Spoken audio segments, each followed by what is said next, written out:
I've entitled this talk, or this lecture, if you will, There Be Dragons Indeed.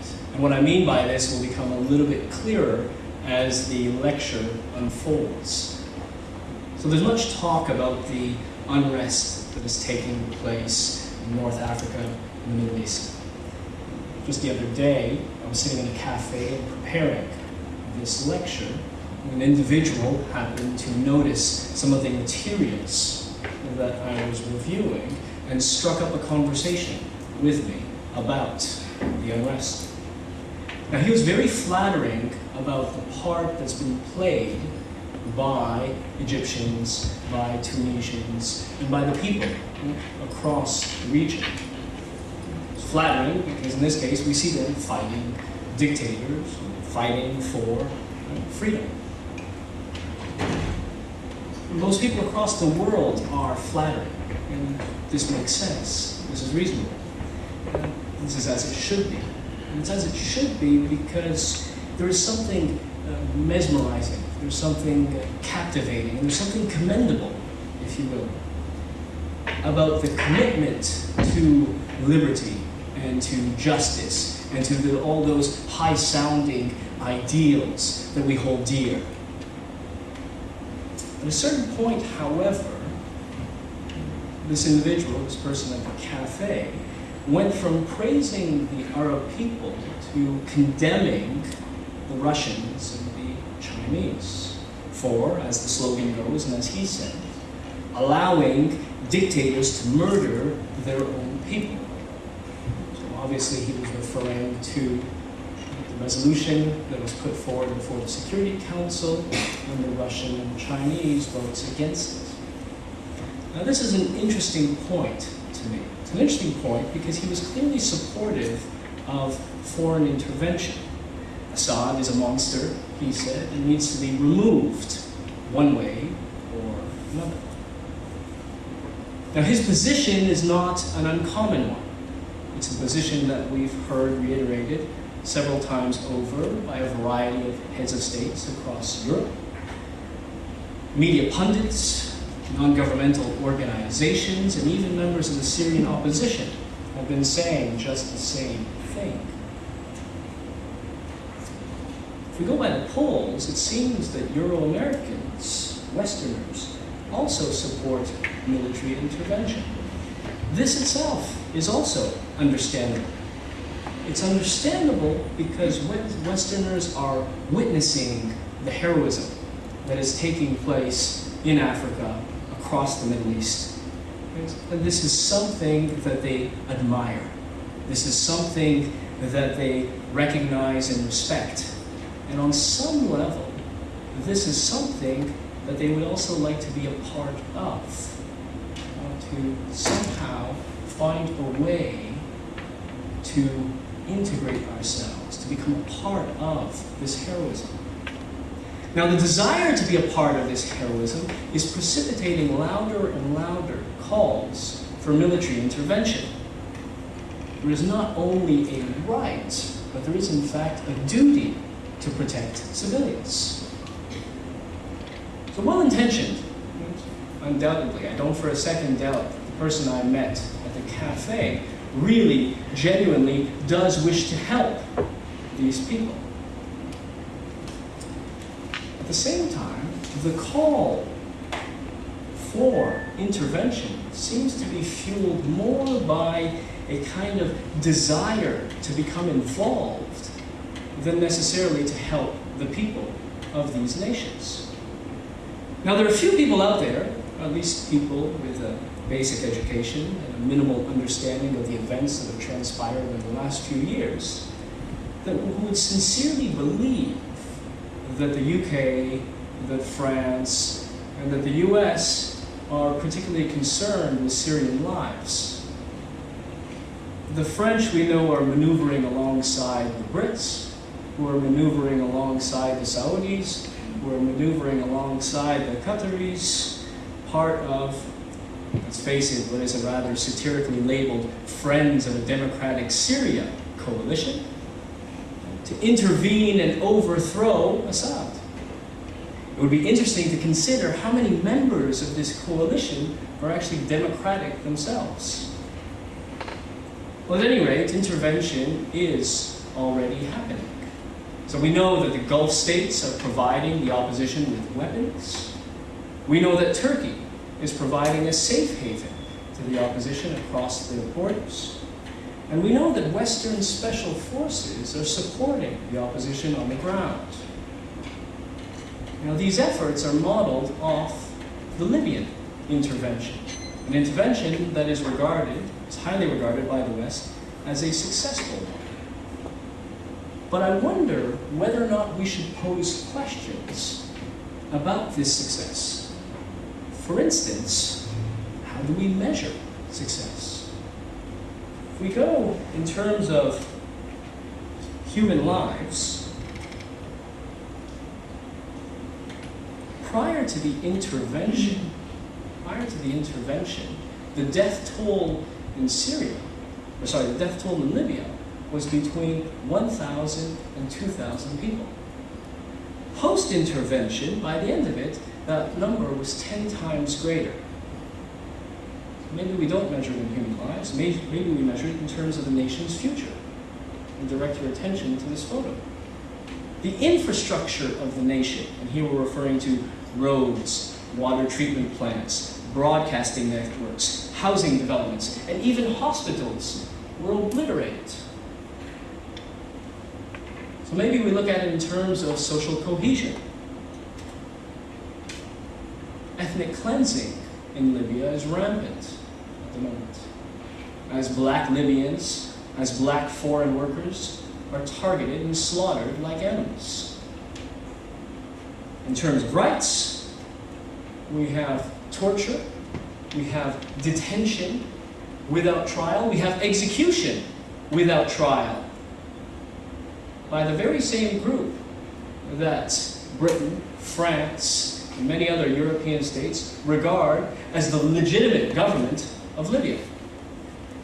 In terms of democracy, in power now is a group, many of whose members are still unknown, and whose first order of business when they came to power was to revoke the prohibition against polygamy that had been instituted by the Gaddafi regime after the original revolution.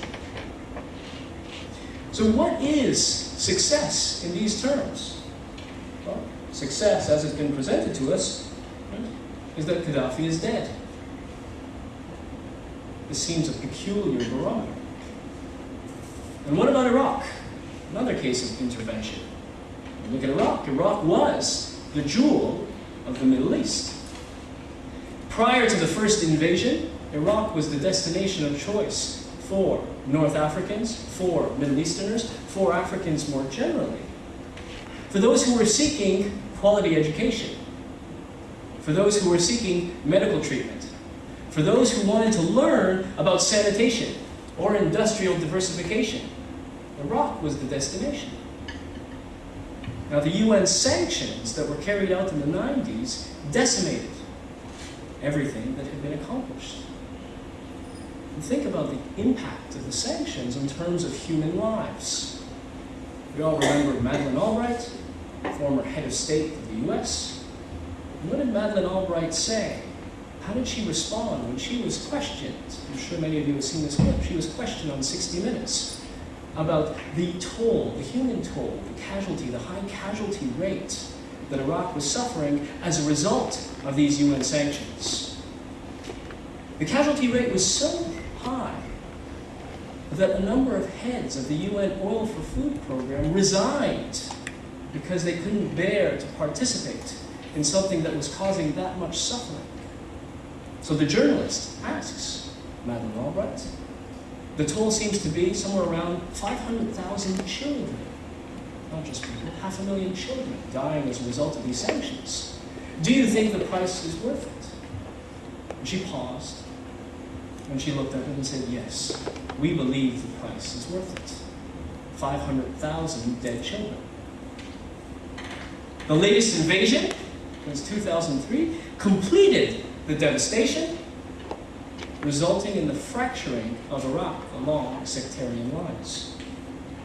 The success, we're measuring success here, the success, Saddam Hussein is dead.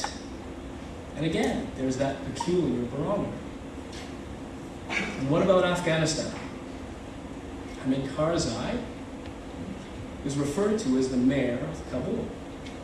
Why is he the mayor of Kabul? Because he can't go beyond its borders. And he isn't even safe within Kabul. His movement, he's very threatened there, he's very vulnerable. As we saw by the assassination of his brother just a few short months ago.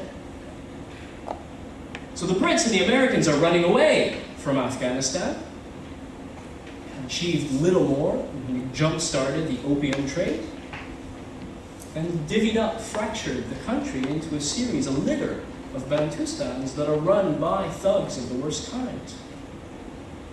Success? The Taliban is no more. In fact, that's not particularly true, because the Taliban is making a resurgence, which makes us question, was there any success at all? So it's important to consider that the desire to be part of the heroism of revolution, this desire on the part of Westerners, is precipitating calls for military intervention. Yet if we go by past experience, there is in fact no evidence that bombing a country in any way helps the people. But of course it doesn't. Does anyone for a second believe that by dropping bombs on people you are somehow saving them? Well, we've heard this before. When all you have is a hammer, everything begins to look like a nail. So to date, across the Middle East and North Africa, there have been two types of intervention. There's been malicious intervention, and there's been naive intervention. Now, governments and media are of the malicious variety, and I'll come to them in a little bit. But for now, I'm looking at the public. And the public, however, is of the naive type. The public's behavior is slightly more forgivable because they mean well, but only slightly more forgivable because at some point, this naivete descends into a kind of willful blindness. So again, does anyone truly believe that Sarkozy and the French government are really concerned with the lives of Syrian people? The French killed nearly 2 million Algerians in trying to prevent them from acquiring their independence in the 50s and 60s. Throughout the second half of the 20th century, the French have fought proxy wars across the African continent to prevent these nations from acquiring or from liberating themselves from European dependence. And just a short while ago, in December of 2010, when Ben Ali was on the ropes, the French offered to send troops to help him put down the insurrection. And what about the British and the Americans? Well, we've seen what they've done to Iraq. We've seen what they've done to Afghanistan. When Mubarak was in trouble, the Obama administration declared that he was doing his utmost to respond to the legitimate concerns of the Egyptian people. Hillary Clinton described him as family. And he was doing this, he was family, by shooting the Egyptian people on the streets. And the Americans were not going to cut military aid to the army. So both the British and the Americans were supportive of Saudi Arabia when they sent troops into Bahrain to put down the protests there. And in 2008, Sarkozy thanked the Saudi regime for promoting what he described as a policy of civilization. So if democracy is of such importance to Western peoples, if democracy is of such importance to Western psyche, then why are so many Westerners, or at least Western governments, opposed to the revolutionary, and some might even say democratic efforts of third world peoples. Well, the people are naive. The people are willfully blind because all that I have described has really taken place in just the last few years. Though I should be a little more precise, and I should say that Euro-American people are naive. For collectively, third world peoples and third world governments consistently oppose these interventions because they know full well that these interventions have nothing to do with protecting civilians and everything to do with protecting, or perhaps even promoting, the intervener's interests. So whether we refer to them as collateral damage, or whether they're used as a propaganda device, third world peoples are little more than fodder when it comes to geopolitics. So if third world lives were of such importance, how do we explain the West's refusal to intervene in the Rwandan genocide? And why does the West continue to stand idly by while hundreds of thousands of Congolese die every year in a rather barbaric civil war? If third world lives are so very important, why does the West arm the very dictators that they later seek to overthrow? In the last 10 years, in the last decade, the top 10 arms exporters, the US, Russia, Germany, France, the UK, China, the Netherlands, Sweden, Italy, and Israel. So where does Assad get his weapons? Or the Egyptian army? Or Ben Ali? Or those so-called monarchies across the Gulf? Well, they get them from the West. There's no argument there. There's full recognition of this. But as far as weapons go, well, that's just business. And surely the West can't be faulted for not intervening everywhere. Some intervention is at least better than none. But again, that depends on which barometer we're in fact applying. What is this measure of success? Because if the aim is to kill more people, if the aim is to annihilate basic services, if the objective is to destroy social cohesion, then yes, military intervention is very successful.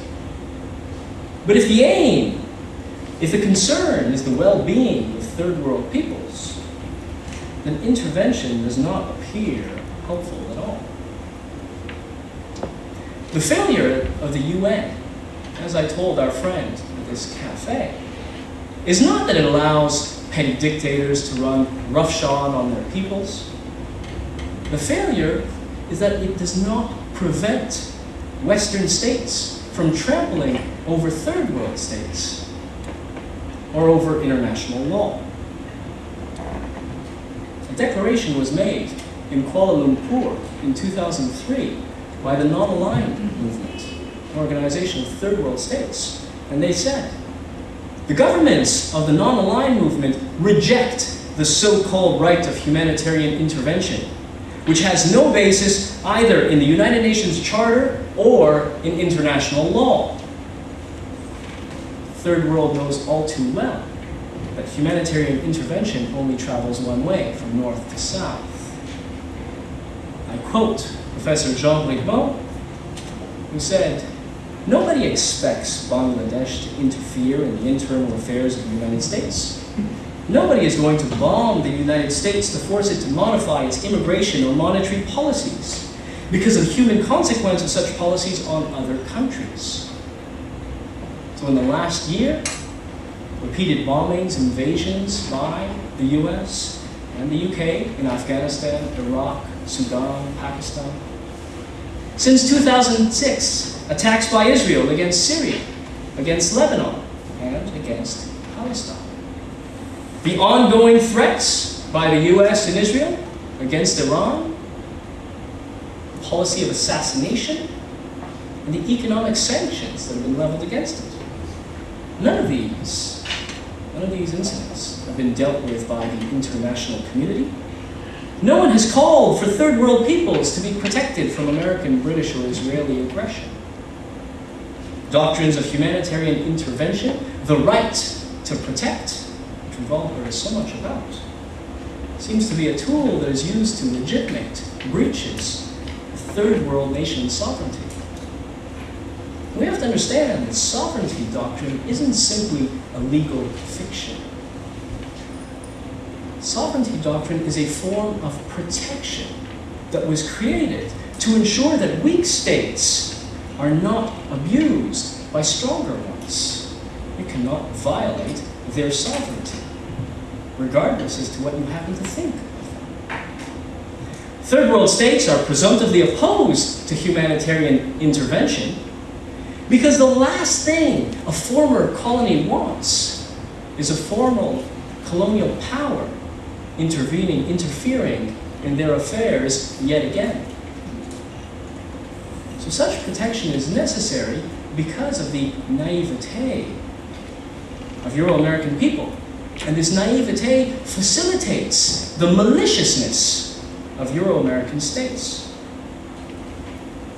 Well, last week, in the New York Times, there was a particularly biased piece by Thomas Friedman. I'm sure many of you have read him before, Pulitzer Prize winner. And he titled it, "There Be Dragons." And who do you think he was referring to? Thomas Friedman says, we tend to believe that inside every autocracy is a democracy dying to get out, but that might not be true in the Middle East. He then goes on to describe the reactions that Afghans had to the burning of the Quran, right, by a number of American soldiers. And this time speaking, apparently Friedman has an inner Muslim. So speaking his inner Muslim, he said, wait, this is wrong. Every week in Pakistan, Afghanistan, and Iraq, Muslim suicide bombers kill other Muslims, and there's barely a peep. Yet the accidental burning of holy books by Americans sparks outbursts and killings. What does our reaction say about us? Friedman's inner Muslim. Muslims need to have this conversation, Friedman tells us. Now I find it peculiar that Friedman fails to question what American soldiers are doing in Afghanistan in the first place. I also find it peculiar that he leaves out the fact that Muslims weren't killing Muslims in Iraq before the Americans arrived. And I also find it peculiar that he forgets to tell us that more Pakistanis have been killed by American drones than by suicide bombers. So yes, there be dragons indeed. Friedman concludes by declaring that he is ready to consider any ideas of how we in the West can help the forces of democracy and decency. How we in the West can help the forces of democracy and decency. This is the language of arrogance. This is the language of paternalism. This is the language of white man's burden. For the assumption is that the West is presumptively on the side of democracy and decency, despite the fact that history often proves otherwise. So a suggestion for Friedman. He's asking for suggestions, and I have a few. A suggestion for Friedman, a suggestion for my friend at the cafe, is that when we're dealing in arrogance, it's best to come with a little bit of humility. Professor Brigmont, again, at the dawn of the 20th century, most of the world was under European control. This is no longer the case. Eventually, the West will lose control of the Arab world, as it lost in East Asia and is losing in Latin America. How the West will adapt to its decline is the crucial question of our time. Answering it is unlikely to be either easy or pleasant. So the center has moved. And my first suggestion was that we accept this. And I'll conclude with two other suggestions then. My second one is that we actually uphold international law. Racist policies, such as humanitarian intervention and the right to protect, are routinely used to justify running roughshod, disregarding the dignity and lives of third world peoples. If we begin from a position of humility, if we begin from a position of equality, if we begin from a position of equivalency, then talk of intervention becomes moot. The right to replace unjust governments belongs to the people of those states, because the ultimate sovereign of any nation is its people. So by intervening, by interfering, we are in fact denying them their sovereignty. We are denying them their liberty. And in the process, we are subjecting them to a form of dictatorship in international affairs. And we become the very thing we despise. So my final suggestion, I'll conclude on this. The West should surrender its hammer. If the West, if Euro-Americans really want to make a contribution to democracy, a contribution to decency, a contribution to improving the lives of third world peoples, disarmament is likely a more effective and surely a far less bloody strategy. Thank you.